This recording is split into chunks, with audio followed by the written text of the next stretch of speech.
하나님께서 이 시간 우리에게 주신 말씀은 창세기 16장 1절에서 6절 말씀입니다.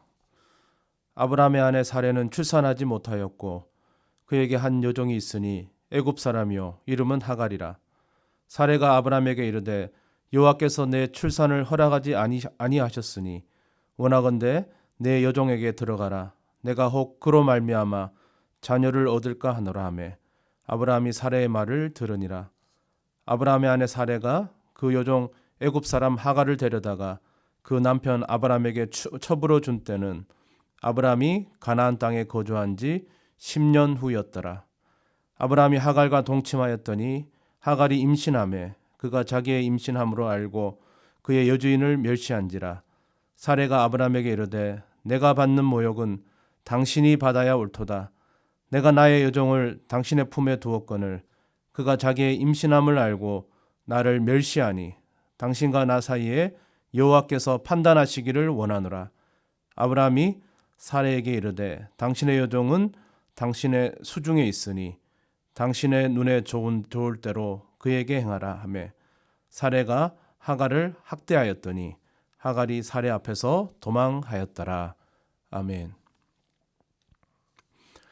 하나님은 아브라함과 사레에게 자녀를 주시겠다고 약속하셨습니다. 그런데 그 약속 후에 어느덧 10년이라는 세월이 흐르고 말았습니다. 사레는 인간적인 생각으로 하나님께서 본인에게 출산을 허락하지 아니하신다라고 생각했습니다. 이런 의심과 혼동 속에서 사레는 남편 아브라함에게 여종 하갈을 통해서 자녀를 얻을 것을 제안했습니다. 아브라함은 아내 사레의 말을 그대로 따랐습니다. 임신을 하게 된 하갈은 여주인 사레를 모욕하고 멸시했습니다. 그러자 사레는 아브라함에게 하갈을 처리해 달라고 요청합니다. 아브라함은 그 말을 듣고 사레에게 하갈의 처분을 전적으로 맡기게 됩니다. 이후 사레가 하갈을 학대하니 하갈은 집 밖으로 도망치고 말았습니다. 성도 여러분, 오늘 본문의 내용을 보시면 어떻습니까? 바로 인간적인 생각으로 가정을 이끌어갈 때, 그리고 그 한 가정의 가장이 그 인간적인 생각과 결정을 내릴 때 그 가정이 얼마나 혼란스러운 지경에 빠지게 된다라는 것을 오늘 본문 말씀을 통해서 우리는 알 수 있습니다.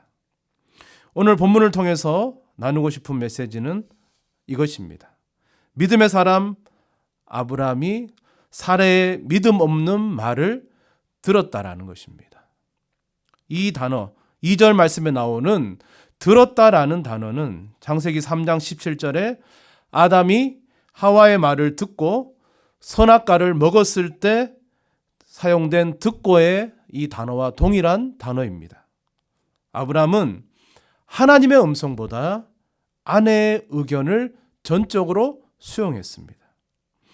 믿음의 조상답지 않게 하나님께 여쭤보지 않고 인간의 말, 사람의 말을 들었습니다.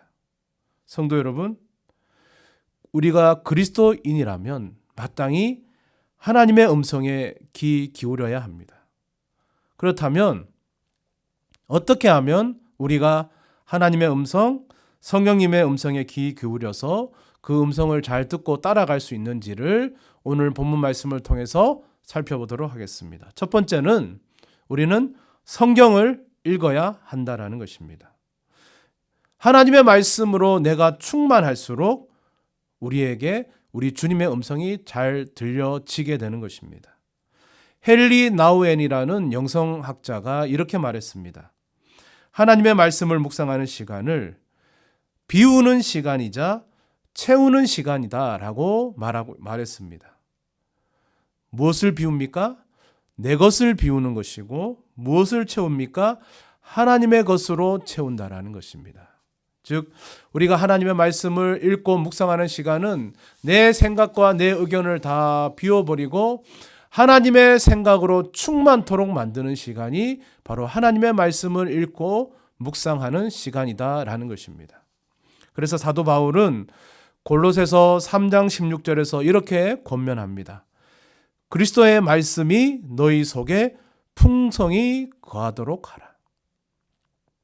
두 번째, 우리가 하나님의 말씀에 귀 기울이기 위해서는 우리의 마음이 성결한 마음을 품어야 한다는 것입니다.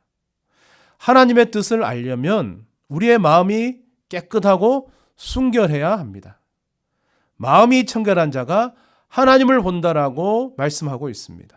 즉 마음속에 순수한 동기를 갖는 것 그 자체가 하나님의 뜻을 분별할 수 있는 시금석이 된다라는 것입니다. 우리가 기도할 때 순수한 마음을 품고 성결한 마음을 품고 하나님 앞에 묻습니다. 주님이시라면 어떻게 하시겠습니까? 말씀해 주십시오 라고 물어보는 것입니다. 그러면 은밀한 중에 우리 주님께서 우리에게 하나님의 뜻을 밝히 알도록 하실 것입니다. 세 번째는 성령님께 민감해야 한다라는 것입니다. 리더십의 권위자인 스티븐 코비가 성공하는 사람들의 8번째 습관이라는 책에서 자기 리더십이 확고한 사람일수록 내면의 소리를 들을 줄 안다라고 이야기하고 있습니다. 그렇다면 우리 그리스도인들에게 내면의 소리는 무엇입니까? 하나님의 음성입니다. 하나님께서 우리에게 조용하게 말씀해 주시는 그 음성을 들을 줄 알아야 된다는 것입니다. 성경은 성령의 감동하심으로 기록되었습니다. 성경을 읽을 때 성령님의 감동하심이 반드시 필요한 것입니다. 성경을 펼 때마다 지혜와 계시의 영을 달라고 기도하십시오. 우리 모두 성령님의 내비게이션 안내를 받으며 사는 인생이 되시기를 축원합니다. 기도하겠습니다. 하나님 아버지, 매일 말씀을 통해 성령님의 음성에 귀 기울이는 가정 되게 하옵소서. 우리의 생각과 계획이 아닌 주님의 뜻을 구하는 가정 되기를 소망합니다. 예수님의 이름으로 기도드리옵나이다. 아멘.